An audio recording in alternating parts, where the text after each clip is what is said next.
You're days away from your period and you start to experience these symptoms: intense mood swings, depression. I'm talking crippling anxiety, crying uncontrollably, or maybe even physical symptoms like absolutely debilitating fatigue. And you're asking yourself, is this normal? What the is going on with me?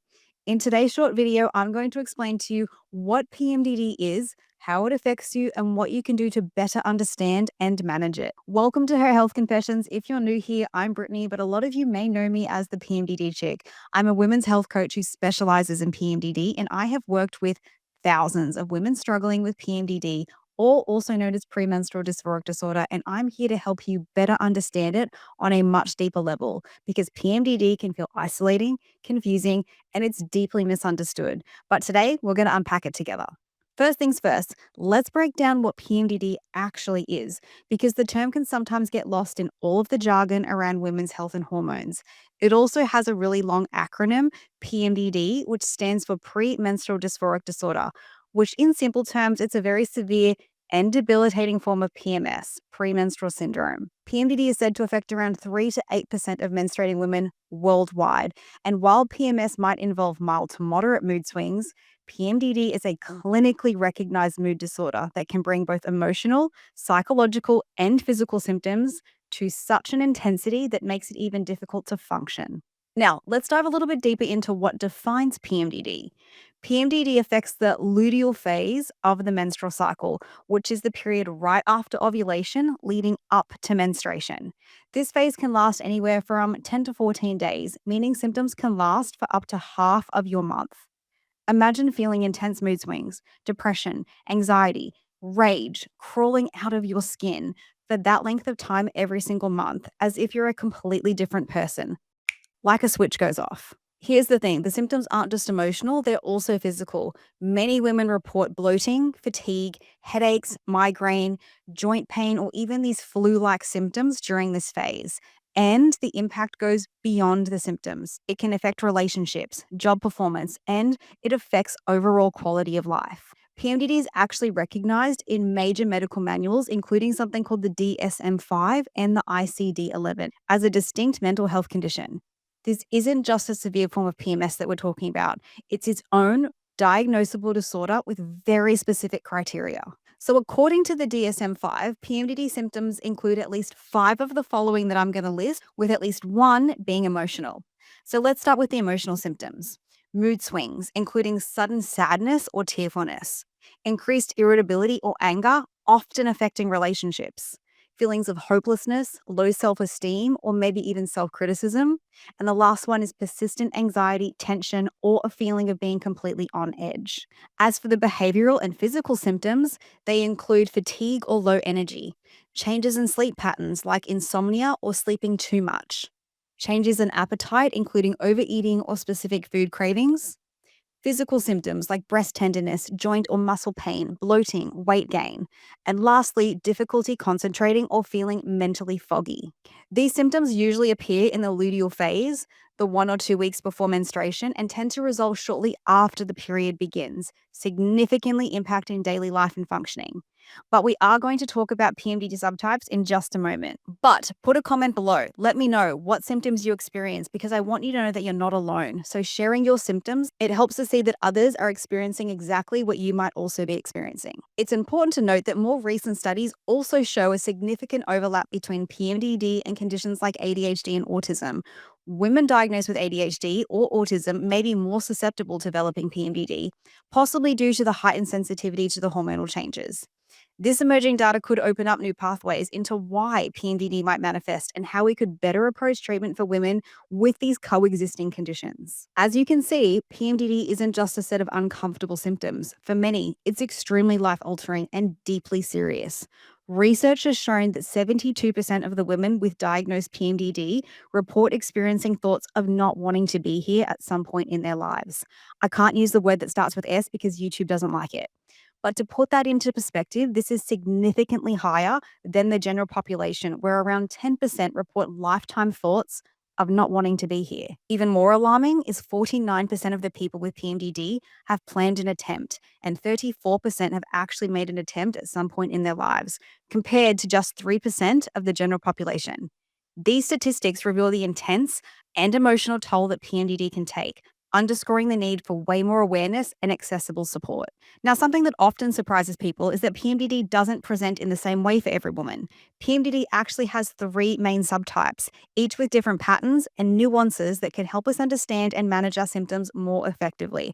So let's break it down. The first group is something called moderate premenstrual week group, with around 65% of those diagnosed experiencing this subset. For most women with PMDD, these symptoms will start in the week leading up to their period, intensifying each day, but subsiding as soon as menstruation begins. This pattern allows for symptom free time during most of the month, making PMDD potentially a little bit more manageable. The second group is severe luteal phase group, with around 17.5% of those diagnosed experiencing these symptoms. These women with PMDD will experience severe symptoms that last for the entire luteal phase from ovulation to menstruation. This group often described PMDD as half life, dealing with symptoms for half of their cycle. However, once menstruation begins, the symptoms disappear quickly. And the last group is called severe premenstrual week late offset group, which affects around another 17.5% of the people diagnosed. In this pattern, symptoms peak in the premenstrual week, often referred to as Hell Week, and unfortunately, they don't fully subside until the start of menstruation. Instead, these symptoms may continue all the way through until your period ends, which really extends the difficult days further when experiencing PMDD. Identifying which subtype you experience can be incredibly empowering. Each subtype may benefit from different approaches in symptom management as well as treatment. So I think recognizing your pattern is a key step towards finding the right support. Now, there is another type of premenstrual symptoms that also needs to be ruled out, and this is known as premenstrual exacerbation, PME. PME isn't strictly PMDD, but is often confused with it. It's when someone with an existing mental health disorder, say depression or generalized anxiety or bipolar, experiences a significant worsening of symptoms during the luteal phase of the cycle. Hormonal changes make their baseline symptoms so much worse, making it feel like PMDD, but it's actually a distinct interaction between their existing mental health and the hormonal fluctuations that are happening in your cycle. It isn't a clinically recognized disorder, but more of a well known terminology to describe the worsening of symptoms prior to a period. And I think it's helpful to distinguish between PME and PMDD. Now, let's talk about how PMDD can actually impact your day to day life because the effects are often so much deeper than just a bad mood. Women with PMDD experience severe, sometimes uncontrollable shifts in mood and behavior. Imagine trying to be present at work, in your relationships, or with your family when your body is completely flooded with feelings of depression, anxiety, or even anger. This can feel as if you're living in a complete fog or in a complete different reality for half of the month. Let me share an example. One of my clients, let's call her Sarah, experienced such intense mood swings that she found herself withdrawing from her partner and her friends every month. She wanted to isolate.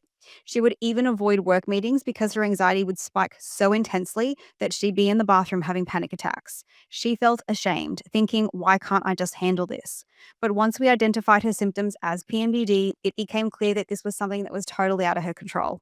With the right awareness, the right support, and the right strategy, Sarah was able to take steps towards managing her symptoms rather than just blaming and shaming herself. And here's the thing, Sarah's story is so common among women who feel that they're supposed to just push through, or maybe they've even been told by a medical professional that it's just PMS. Here's the reality. PMDD can seriously impair our ability to function, and it's important to recognize that this is not a character flaw. This is a condition that deserves serious attention and a lot of compassionate understanding. And this is where raising awareness matters. You might be wondering, why do we need to raise awareness around PMDD when it's such a small percentage? Isn't it just a hormonal thing that will go away on its own? Well, here's the truth. PMDD is not just hormonal. It's a mental health issue that's rooted in the brain's reaction to the hormones changing. And unfortunately, many women go undiagnosed or misdiagnosed for years. When women don't know about PMDD, they may experience shame, guilt, and isolation, thinking that they're just too sensitive, they're overreacting, or something's wrong with them. Or a common one I hear is, I thought I was crazy. The other thing is PMDD cases are definitely on the rise. So awareness changes everything. It's going to lead to early diagnosis, better support, and less stigma.